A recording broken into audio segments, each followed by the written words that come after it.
Morning children, 7th English medium. నేను సంజ్ఞ మీకు చెప్తున్నాను కదా. సంజ్ఞ గురించి మీకు 5 టైప్స్ ఆఫ్ సంజ్ఞ అని, అలాగే సంజ్ఞని మనం ఇంగ్లీష్లో నౌన్ అంటాం. ఫస్ట్ వన్ చెప్పాను, సెకండ్ వన్ చెప్పాను. ఫస్ట్ వన్ వ్యక్తివాచక సంజ్ఞ, సెకండ్ వన్ జాతివాచక సంజ్ఞ గురించి I already explain. So third one సమూహవాచక సంజ్ఞ.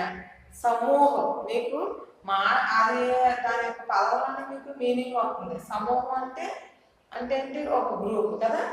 समूहवाचक संज्ञा जो शब्द एक ही जाति के व्यक्तियों तथा वस्तुओं के समूह का उल्लेख करता है उसे समूहवाचक संज्ञा कहते हैं. जो संज्ञा ये नौन అయితే एक ही जाति के అంటే ఒకే జాతికి సంబంధించినటువంటి వ్యక్తులు కానీ తదా వస్తువుకే సమూహంగా ఉల్లేఖ करता है తెలియపరుస్తుంది అన్నమాట. ఒకే జాతికి సంబంధించినటువంటి మనుషులు కానీ ఒకే జాతికి సంబంధించినటువంటి వస్తువులు కానీ తెలియచేసేటువంటి పదాలని మనం సమూహవాచక సంజ్ఞ కింద గుర్తిస్తాం అన్నమాట. उसे समूहवाचक संज्ञा कहते हैं. ఉదాహరణ జుండ్. జుండ్ అంటే ఒక గ్రూప్ అన్నమాట. జుండ్ అంటే ఒక గుంపు. అలాగే కిలాడి. కిలాడి అంటే ఆటగాడు. సేన. సేన అంటే సైన్యం. లోగ్. లోగ్ అంటే ప్రజలు కదా. ప్రజల్లో చిన్నపిల్లలు అవ్వచ్చు, పెద్ద పిల్లలు అవ్వచ్చు, పెద్దోళ్ళు, ముసలోళ్ళు, అలాగే యువకులు, వీళ్ళందరూ కూడా లోగ్ అంటే ప్రజలు. అలాగే సేన సైన్యం. సైన్యంలో ఆర్మీ వాళ్ళు ఉంటారు, నేవీ వాళ్ళు ఉంటారు, పోలీసులు ఉంటారు కదా, ఎయిర్ ఫోర్స్ వాళ్ళు ఉంటారు. వీళ్ళందరూ కూడా దేశానికి చేస్తున్నటువంటి సేవలకు సంబంధించినటువంటి సైన్యం. దేశాన్ని రక్షించేటువంటి సైన్యం. కాబట్టి ఆ సేన అనమాట. అదంతా మొత్తానికి సంబంధించినటువంటి దాన్ని సేన అంటే సైన్యం అనమాట. భారత సైన్యం అంటారు. అలాగే కిలాడి. కిలాడీల్లోని ఆటగాళ్ళలో మనకి క్రికెటర్స్ ఉంటారు, వాలీబాల్ ప్లేయర్స్ ఉంటారు, టెన్నిస్ ప్లేయర్స్ ఉంటారు, ఫుట్బాల్, బాస్కెట్బాల్ ఎంతో ఉంటారు కదా. వాళ్ళందరినీ కూడా ఆటగాళ్ళు అంటాం, కిలాడి అంటాం కదా. వాళ్ళు దానికి కూడా ఒక గ్రూప్ కదా, ఒక గుంపు. కాబట్టి అలా ఒకే జాతికి ఎలాగంటే ఒకే సమూహానికి చెందినటువంటి వాళ్ళు అనమాట. అలాగే జుండు. జుండు అంటే గుంపు అనమాట. అక్కడ క్రౌడ్ అనమాట. ప్రజలు కావచ్చు, లేదంటే యానిమల్స్ యానిమల్స్ గుంపు కాదు, ఏవైనా సరే మనకి అది దానిలోకి సమూహం అనమాట. సమూహానికి సంబంధించినటువంటి ఉదాహరణ అనమాట. జుండు, కిలాడి, సేన, లోగ్ ఇవి సమూహవాచక సంజ్ఞకి ఉదాహరణ అనమాట. జో సంజ్ఞ एक ही जाति के व्यक्तियों तथा అంటే మరియు वस्तुओं के समूह का उल्लेख करता है उसे समूहवाचक संज्ञा कहते हैं. उदाहरण झुंड, खिलाड़ी, सेना, लोग. ओके. नेक्स्ट वन फोर्थ द्रव्यवाचक संज्ञा. ద్రవ్యానికి మీకు మీనింగ్ ఆ పదానికి సంబంధించిన మీనింగ్ మీకు అర్థమవుతుంది. ద్రవ్యవాచక సంజ్ఞ जो संज्ञा किसी द्रव्य का बोध करती है उसे द्रव्यवाचक संज्ञा कहते हैं.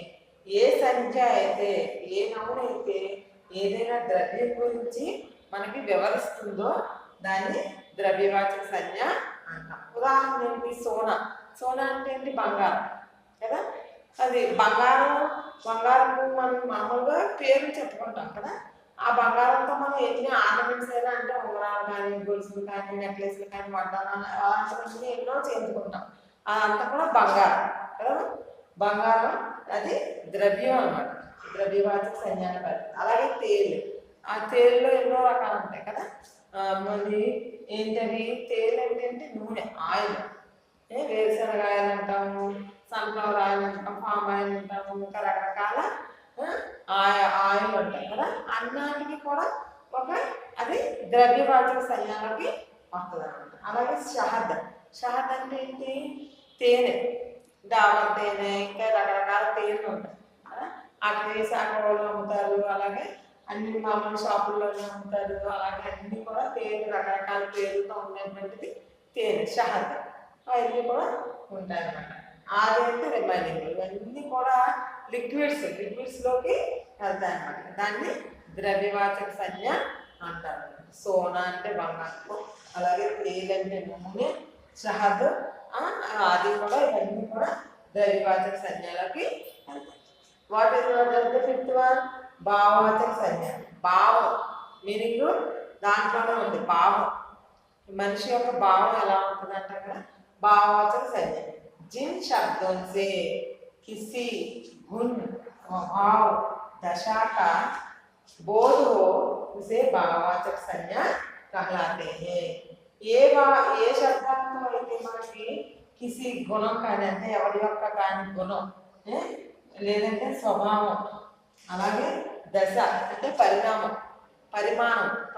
అంటే క్వాంటిటీ కదా, పరిమాణాన్ని అలాగే తెలియజేస్తుందో, ఆ పదాల యొక్క అర్థాన్ని తెలుపుతుందో వాటిని వే అంటే వాటిని భావవాచక సంజ్ఞ అంటారనమాట. వే అంటే ఆ పదాలను అనమాట భావవాచక సంజ్ఞ అంటారు. కహలాతే అంటే పిలువబడతారు అని. జిన్ శబ్దం ఏ శబ్దాలతో అయితే ఏదైనా ఎవరి అంటే మనిషి యొక్క కానీ జంతువు యొక్క కానీ గుణం, అలాగే స్వభావం, అలాగే దశ దాని పరిమాణం. చూడండి, ఏనుగు పెద్దగా ఉంటుంది, దశ పరిమాణం పెద్దగా ఉంటుంది. అలాగే క్రోకోడైల్ ఎలా ఉంటుంది, అలాగే మళ్ళీ ర్యాబిట్ చిన్నగా ఉంటుంది. అలా చెప్తాం కదా పరిమాణం. అలాగా అదే ఎక్కువ తక్కువ, లావుగా, ఎత్తుగా, పొడవుగా, సన్నగా, ఇవన్నీ దశలు అన్నమాట. స్వభావం, దాని యొక్క స్వభావం సాధు స్వభావం. ఇప్పుడు కవ్వు ఇది మనకి ఏంటి సాధు స్వభావం కదా. మళ్ళీ ఇంకోటి ఏంటి చీతాకాని, ఇవన్నీ కూడా ఏంటి క్రూర స్వభావం, అంటే అటాక్ చేసే స్వభావం. అలాగే గుణం, మంచి గుణం, చెడు గుణం అలా అంటాం కదా, అది గుణం. వీటి యొక్క భావాన్ని తెలిపే పదాలని అన్నిటిని కూడా భావవాచక సంజ్ఞ అంటాం. ఉదాహరణ ఏంటంటే క్రోధం. ఉదాహరణ కింద చెప్పడం ఏంటంటే క్రోధం అంటే కోపము, అలాగే బచ్పన్ అంటే చిన్నతనం, బచ్పన్ అంటే ఏంటి చిన్నతనం, అలాగే ముసలితనం, అన్నీ కూడా అవి. అలాగే కాలిమ అంటే నల్లతనం